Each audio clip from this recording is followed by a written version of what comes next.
पवित्र रोजरी बिंदी में क्रूस के चिन्ह के बाद प्रेरितों का धर्मसार बोला जाता है। हम रोजरी माला में पवित्र क्रूस को पकड़कर हम प्रेरितों का धर्मसार बोलते हैं। लेकिन मैं भी सोचा करता था कि क्यों पवित्र रोजरी के समय में हम प्रेरितों का धर्मसार बोलते हैं, वो भी प्रारंभ में ही। संत लुईस दे मॉन्टफोर्ट इसका एक कारण हमें बताते हैं, उसी पर हम मनन करेंगे। प्रेरितों का धर्मसार प्रारंभिक कलीसिया से ही क्रिस्तीय सत्यों का सार कहा जा सकता है। हमारे क्रिस्तीय विश्वास की जो भी बातें हैं वो सब हमें प्रेरितों के धर्मसार में मिल जाएगा। पवित्र बाइबल आने के पहले ही ये प्रेरितों का धर्मसार रहा है। यही हमारे क्रिस्तीय विश्वास का जड़ है, आधार है और शुरुआत है। क्यों? क्योंकि इब्रानियों के नाम पत्र अध्याय 11 पद संख्या 6 में हम पढ़ते हैं, विश्वास के अभाव में कोई ईश्वर का कृपा पात्र नहीं बन सकता। यदि हमें ईश्वर के कृपा पात्र बनना है, ईश्वर के प्रिय बनना है, तो हमें विश्वास करना पड़ेगा। हम बाइबल में इसके लिए बहुत सारे उदाहरण देख सकते हैं। एक व्यक्ति जो बिना विश्वास की प्रार्थना करता है और दूसरा एक व्यक्ति विश्वास के साथ प्रार्थना करता है। और जिस व्यक्ति में विश्वास नहीं है वो 30 मिनट तक प्रार्थना करे और एक व्यक्ति जिसमें विश्वास है वो 1 मिनट तक प्रार्थना करे। किसकी प्रार्थना ज्यादा सुनी जाएगी? 1 मिनट जो प्रार्थना करता है। हम कितने देरी तक प्रार्थना कर रहे हैं वो नहीं, बल्कि कितने विश्वास के साथ हम प्रार्थना कर रहे हैं।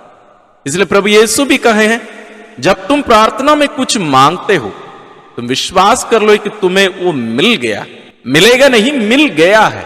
वही है वो विश्वास। तो इसलिए हम पवित्र रोसरी बिंदी प्रार्थना शुरू करते समय ही, प्रारंभ में ही हम अपना विश्वास प्रकट कर रहे हैं। हम अपने पर विश्वास नहीं, ईश्वर पर विश्वास।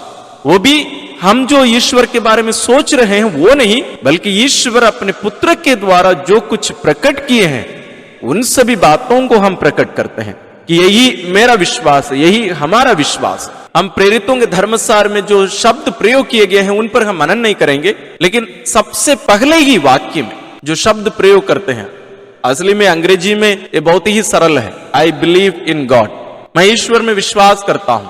लेकिन हिंदी में ये थोड़ा सा लंबा दिया गया है, मैं स्वर्ग और पृथ्वी के सृष्टिकर्ता सर्वशक्तिमान पिता ईश्वर और उसके इकलौते पुत्र अपने प्रभु यीशु क्रिस्त में विश्वास करता हूं।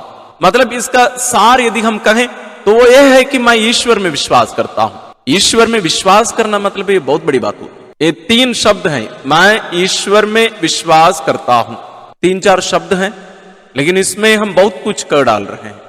हम ये कह रहे हैं कि मैं ईश्वर में विश्वास करता हूं, मैं एक नास्तिक नहीं हूं, मैं ईश्वर में विश्वास करने वाला एक व्यक्ति हूं। और इस एक कथन के द्वारा मैं शैतान को वहां से भगा दे रहा हूं मेरे जीवन से, क्योंकि शैतान विश्वासियों के सामने टिक नहीं सकता। तो जरूर पीछा करता रहेगा लेकिन टिक नहीं सकता।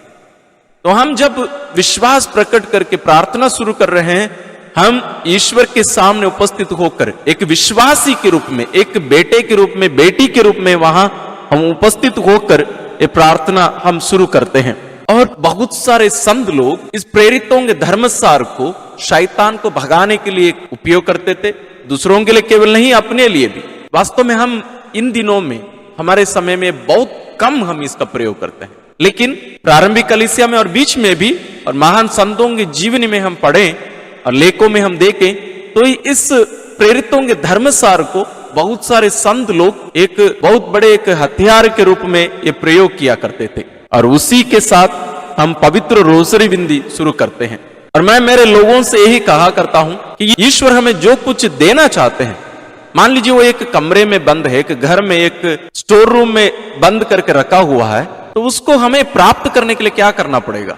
हम दीवार तोड़कर तो अंदर नहीं जा सकते, चोरी नहीं कर सकते। उसके अंदर ईश्वरीय जीवन का भंडार है और उसको हमें प्राप्त करने के लिए एक छोटी सी चाबी की जरूरत है, एक छोटी सी चाबी, और वो है विश्वास। विश्वास हमें ईश्वरीय जीवन में प्रवेश दिलाता है और इसके बिना कोई ईश्वरीय जीवन में प्रवेश नहीं कर सकता।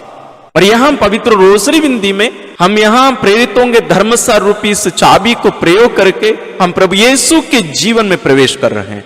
एक एक भेद में जब हम मनन करते हुए आगे बढ़ते हैं, हम उसमें प्रभु यीशु के जीवन में हम भी सम्मिलित होकर हम भी उन कृपाओं को अपनाते हुए हम आगे बढ़ते जा रहे हैं। हम ना केवल प्रभु यीशु को जानने की कोशिश कर रहे हैं, बल्कि हम प्रभु यीशु को जानने के द्वारा हम अपने आप को भी जानने का एक रास्ता ईश्वर हमें यहां प्रदान करते हैं। दूसरी बात है, जब हम अपने विश्वास के साथ हम रोजरी विनती करते हैं, रोजरी के द्वारा जो वरदान ईश्वर हमें प्रदान करते हैं वो और भी ज्यादा मात्रा में हमें मिलता है। इसलिए हम अगली बार और आज भी जब हम प्रेरितों का धर्मसार हम बोलेंगे, हम इसको पूरे विश्वास के साथ एक एक शब्द को ध्यान में रखते हुए हम करें। सर्वशक्तिमान ईश्वर पिता और पुत्र और पवित्र आत्मा का आशीर्वाद आप लोगों पर उतरे और सदा बना रहे। आमीन।